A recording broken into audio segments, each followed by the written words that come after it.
व्यक्ति किसी और वस्तु या भाव से परिचित हो ना हो, भय और भविष्य दोनों ही व्यक्ति के मन में सदैव रहते हैं, जिनका अस्तित्व व्यक्ति के अस्तित्व पे भारी रहता है। विचित्र है ना? वह वो है जिसे आप नहीं जानते, जो अनजान है, और इसी कारण आपको भय लगता है कि ना जाने क्या होगा। भविष्य वो है जो अब तक घटा ही नहीं, तो जो घटा ही नहीं उसके विषय में चिंता क्यों? आपके हाथ में है वर्तमान।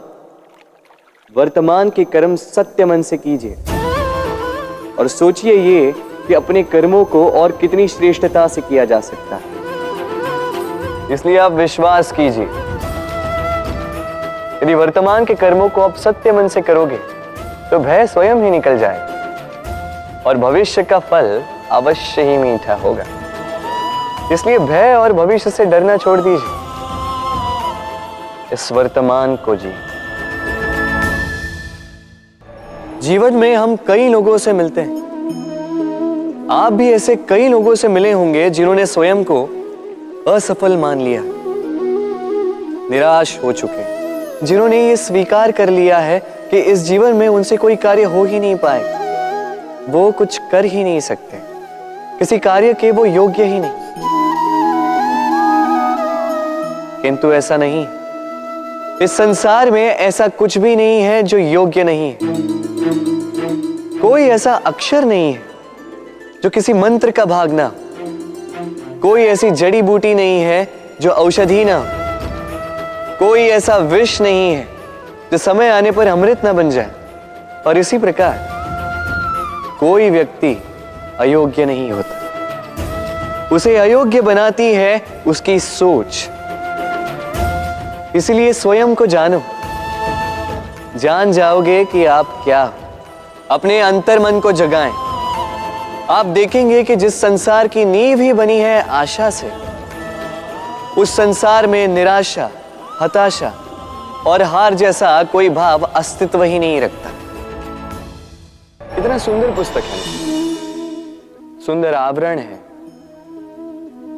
सजाए हुए पृष्ठ है,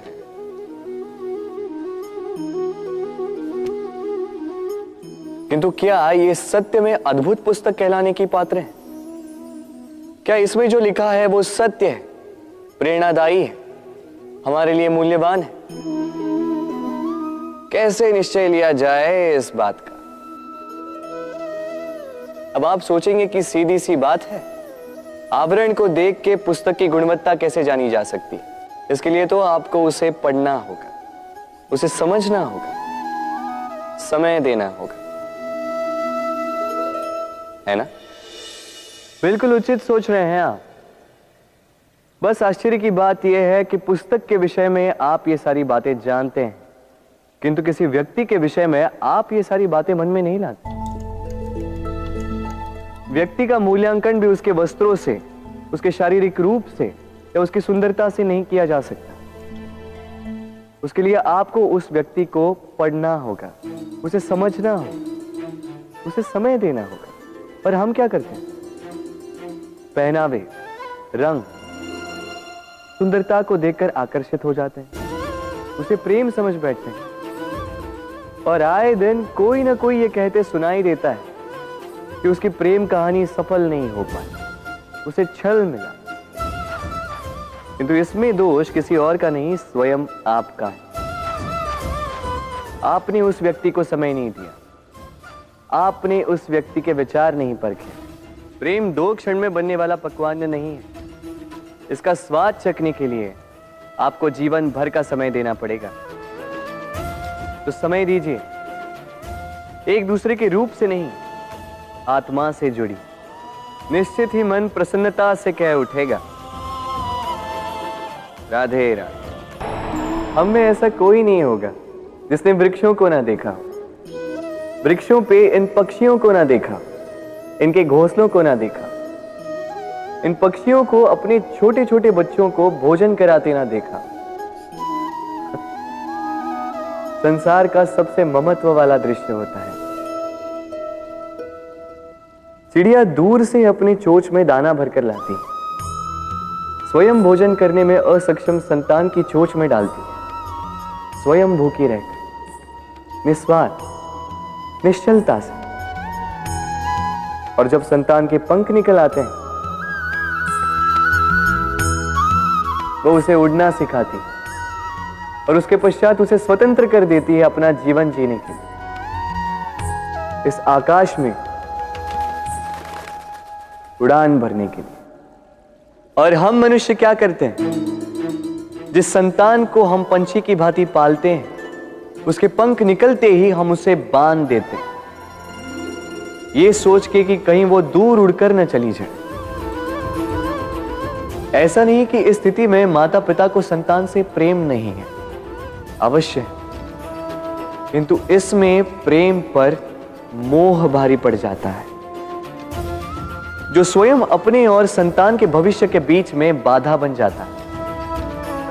हम ये भूल जाते हैं कि हम केवल जन्मदाता है, भाग्य विधाता नहीं। तो जब प्रेम में मोह आ जाए तो वो प्रेम नहीं, स्वार्थ बन जाता है। इसलिए प्रेम को पास रखिए और मोह को दूर, क्योंकि जिससे प्रेम करते हैं उसका विकास नहीं रोका करते। प्रेम संसार का सबसे पवित्र बंधन है, पर सच पूछो तो ये बंधन से मुक्ति है, स्वतंत्रता है।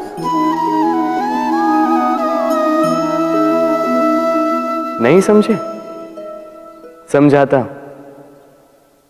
यदि कोई आपका प्रेम ठुकरा दे, यदि कोई आपका प्रेम समझ ही ना पाए, तो क्या होगा?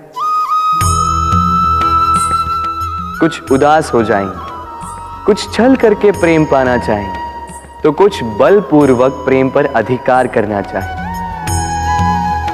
किंतु यह आवश्यक नहीं कि जिससे आप प्रेम करते हो उसे भी आपसे प्रेम, क्योंकि प्रेम कोई वस्तु नहीं है, न राज्य है न धन जिसे आप बल से अपने वश में कर सको। प्रेम वो शक्ति है जो आपके लिए हर बंधन तोड़ सकती है, किंतु स्वयं किसी बंधन में नहीं फंसती। तो जिससे भी आप प्रेम करते हो उसे स्वतंत्र छोड़ दीजिए, क्योंकि स्वतंत्रता ही वो भाव है जो जीव को सबसे अधिक प्रिय है। प्रेम सच्चा होगा तो उसे अवश्य समझ में आए। तब तक के लिए निस्वार्थ भाव से प्रेम कीजिए, स्वार्थ हट जाएगा तो प्रेम आ ही जाएगा और मन प्रसन्न होकर बोलेगा, राधे राधे। जब भी प्रेम की बात आती है, हम सबसे पहले मन में एक नायक और एक नायिका का चित्रण कर लेते हैं। क्यों? आपके साथ भी यही होता है ना? पर क्या प्रेम केवल नायक नायिका के आकर्षण का बंधन है? नहीं, प्रेम तो परिवार से हो सकता है, माता पिता भाई बहन से हो सकता है, सखा मित्रों से हो सकता है, देश और जन्मभूमि के लिए हो सकता है, मानवता के लिए हो सकता है, किसी कला के लिए हो सकता है, इस प्रकृति के लिए हो सकता है। पर प्रेम कभी उस पन्ने पर लिखा ही नहीं जा सकता जिस पर पहले ही बहुत कुछ लिखा हो। जैसे एक भरी मटकी में और पानी आ ही नहीं सकता। तो यदि प्रेम को पाना है तो मन को खाली करना होगा, अपनी इच्छाएं, अपना सुख सब त्याग कर समर्पण करना होगा। अपने मन से व्यापार हटा दो, तभी प्यार मिलेगा और मन प्रसन्न होकर बोलेगा, राधे राधे।